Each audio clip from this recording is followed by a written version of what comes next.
Okay, ladies and gentlemen, we've got Arica Harbour here.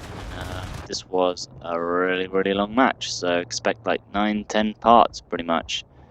Because it was over an hour if you include both of them together, so I don't know what that includes on YouTube.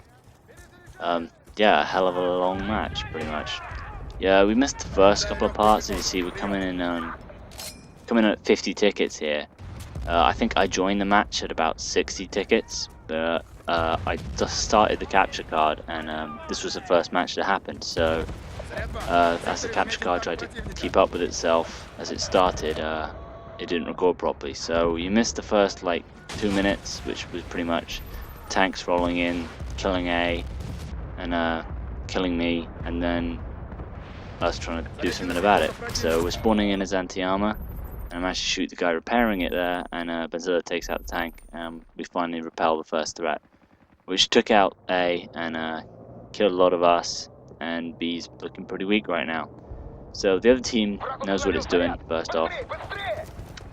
So now we've got the major problem out of the way. Now we just need to get on that crate and disarm it. The problem is, trying to get people out their tanks to disarm it is a pain. We've got 2 tanks here.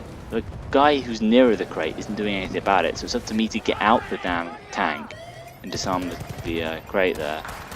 And I almost don't make it. I mean, that was literally like, if that was a millisecond later, that wouldn't have happened. So I don't know what the guy in the other tank was doing, but I only just managed to get it, and he almost got my way while I did it as well. You see that defending this base can be easy if you kind of keep them out, but at the moment they're just so infested our base right now that they keep on arming Bravo as soon as we disarm it, and I'm trying to get back into position to keep them out of our base, which is damn impossible because I'm keep on having to come back and take care of Bravo. So I'm doing what I can. I'm trying to get back into my position, which I like to be on this little corner of this road right now. And now the UAV gets me. So, as you can see, I'm just doing what I do. I mean, I do several things. When I'm doing anti-armor on this base, as armor, I like to stay on the little corner of the road there with vision optics, which in my opinion is by far the best of the upgrades for tanks, by a long way. And from there with vision optics, especially with the T90, because it's got an awesome rangefinder on the scope, you can snipe pretty much any of the other tanks coming in, barring they have vision optics, of course. And if they've got like armor or any other kind of upgrade, then you're gonna win. Even like 2-3 on 1, you're gonna win. You're gonna kill them all. So you're really gonna want vision optics on your tank to deal with them. And you also want to learn how to use it as well, because as an attacker, you can use vision optics to hit the crate, and a really great way to defend against that is to learn to use vision optics on your T90s and counter back with some excellent sharpshooting with a tank. So you really need to learn to use and counter vision optics on this level, especially this base anyway. Also the UAV, you can actually snipe the console from that spot, the corner and the bottom of the road. So you don't really need to worry too much about the UAV, but you do need to get a clear shot off at it because it's a pretty damn difficult shot. So you got to really make sure that nothing's hitting you, there's no infantry around, and you can just line up the shot and hit it. And it really surprises the UAV because the guy can see you in the base firing something in the distance, and all of a sudden he drops dead, which is quite funny, and it's worth a look. I don't actually manage to do it in this one because I think we lose B pretty soon, but it's when it happens, it's pretty damn awesome. Because you fire the shot, and it's literally like 6-7 seconds after you fire the shot that it impacts. It kind of drops down over a hill, which is pretty cool. Now there, I messed up earlier because I think I picked the wrong pistol, and I meant to pick the dart gun.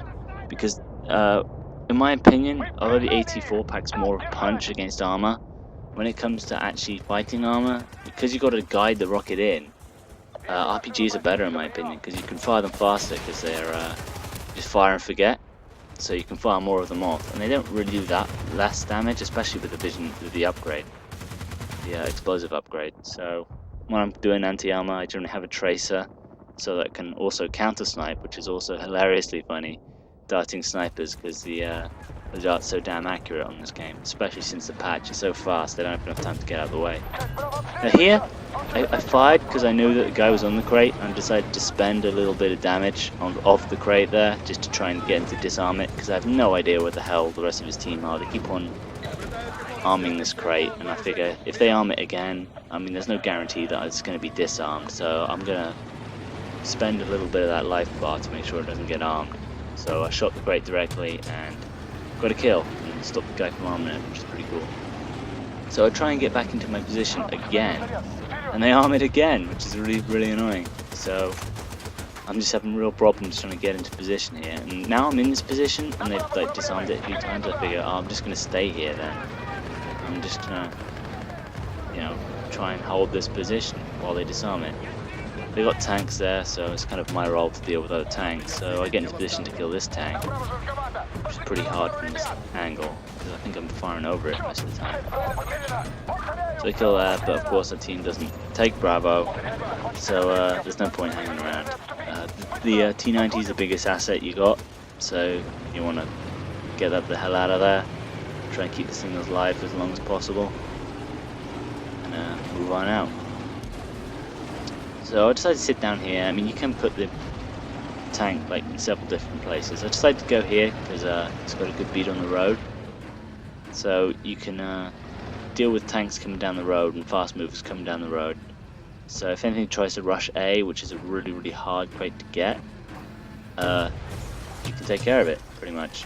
So you could put it at the bottom of the road, so it will shoot stuff coming from the road, and that way you can cover A a bit more directly, the entrance to A anyway.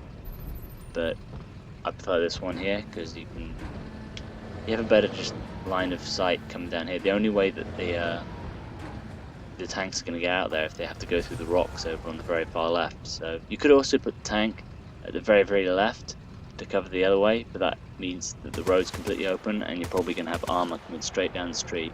And if armor comes down the street unchallenged, then you got a problem, because that's going to mean that A is going to be armed, and there's going to be armor there guarding the entrance to A, and then you're going to be screwed. So here comes the tank, just showing off some vision optics here. Now, one, I don't think it saw me, and there it goes. And even though that I only managed to get 2 shots off, it made it panic so much it just went straight on the landmines. So that's that thing dealt with. And here comes the other thing. So that's a triple kill for me.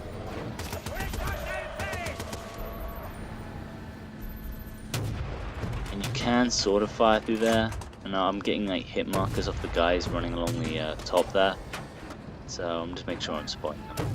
Also want to clear the way for if I clear the wreckage out the way, it kind of makes people in the base think the way's clear. It's a psychological thing, I guess. So I'm just sitting here guiding the base. Want that UAV down, because the UAV is always the biggest threat to tanks. There's no way to shoot it from here. So that sort of obliges with 50 cal. And I think we move on to part 2 right now here. Just take care of this guy in the hut. See you in part 2.